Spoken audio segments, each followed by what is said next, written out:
Have you ever looked up and wondered why airplanes don't fly over certain places, like Mecca in Saudi Arabia?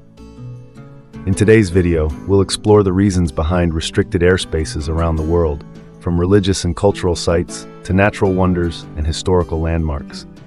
So buckle up, because you're about to find out why some places are just no-fly zones. Why airplanes don't fly over Mecca. Let's start with one of the most well-known no-fly zones, Mecca, the holiest city in Islam. The Kaaba, located in the heart of Mecca, is a place of deep religious significance, visited by millions of Muslims each year as part of the Hajj pilgrimage. Now, why don't planes fly over Mecca? The main reason is religious. Authorities have designated Mecca as a no-fly zone to preserve the spiritual atmosphere of the site. Imagine being on a pilgrimage, a journey you've saved up for your entire life, only to hear the roar of airplane engines overhead. The Saudi authorities decided that such noise would disturb the sacred experience of pilgrims.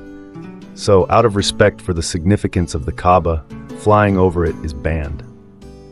There are exceptions, of course. Helicopters used by law enforcement or search and rescue teams are allowed to fly over Mecca during emergencies. For example, in 2006, helicopters were crucial in responding to a building collapse during the pilgrimage. News crews also sometimes receive special permission to capture aerial footage of the Hajj, but these permits are rare. Part 2. Debunking the magnetic field myth. You may have heard rumors that planes can't fly over the Kaaba because of a magnetic anomaly or stronger gravity. Some even say that birds avoid flying over the Kaaba. But let's clear this up. These claims are false.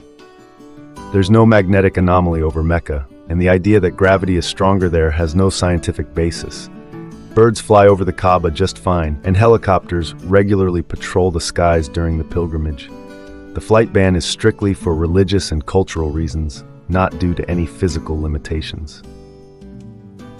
Part 3. Why some places around the world are no-fly zones. Mecca isn't the only place where airplanes are banned from flying. Let's take a look at other no-fly zones around the world and why these restrictions exist. First up is Machu Picchu, the ancient Incan city nestled in the mountains of Peru. In 2006, the Peruvian government prohibited flights over this UNESCO World Heritage Site to preserve its historical and cultural significance. Not only could an aircraft crash cause irreparable damage to the ruins, but the local wildlife is also incredibly fragile.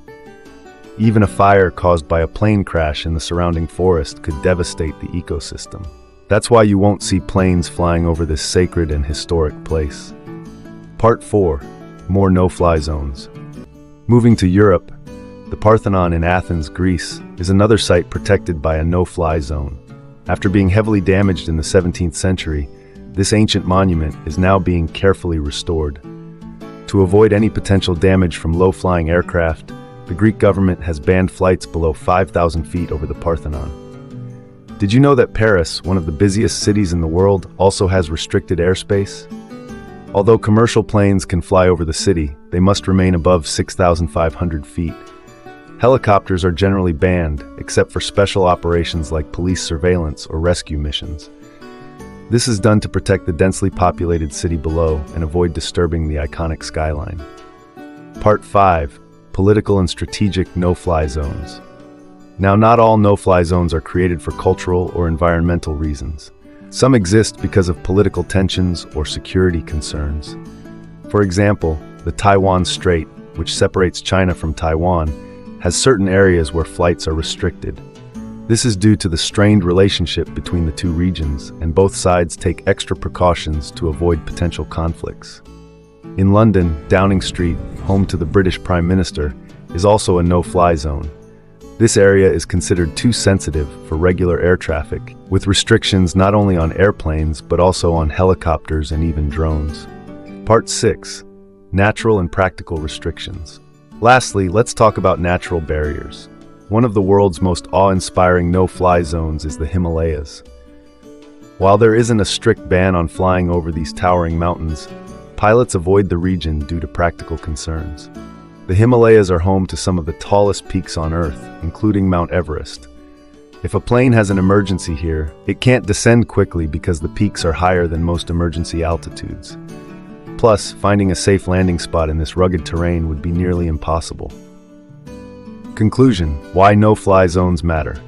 So whether it's for religious respect, historical preservation, political security, or even practical reasons like natural landscapes, no-fly zones exist all over the world. They serve as a reminder of the balance between modern technology and the need to protect our cultural, environmental, and historical treasures. Next time you look up at the sky and don't see a plane, remember, there's often a good reason for it. Thanks for watching. If you learned something new today, give this video a like and share it with a friend. And don't forget to subscribe for more fascinating insights on the world around us.